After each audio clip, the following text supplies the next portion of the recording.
देशाला स्वातंत्र्य मिळून गेली 70-75 वर्ष होऊन गेले, तरीसुद्धा सर्वसामान्य माणूस खड्ड्यामध्येच तो त्याचं जीवन व्यतीत करतोय। आता बघायला गेलं तर बसस्टँड कुठलंही असो, मी सध्या तुळजापूर तालुक्यातील नळदुर्ग बसस्टँडवरती आहे। या इथं नाही म्हटलं तरी रोज हजारो आणि महिन्याला लाखो प्रवासी इथं येत असतील, प्रवास करत असतील।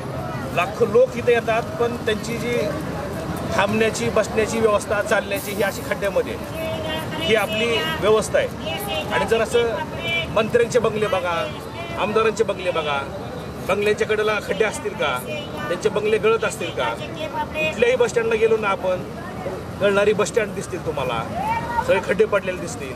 त्याशी भयानक अवस्था आपल्याकडं आहेत, तरीसुद्धा लोकप्रतिनिधींना ह्याच्याशी काही देणं घेणं नाही।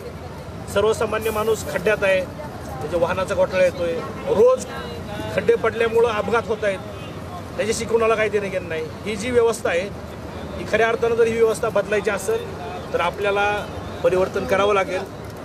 ह्या गोष्टी खूप त्रासदायक आहेत। सर्वसामान्य व्यक्ती रोज ह्या समस्यांना तोंड देतोय।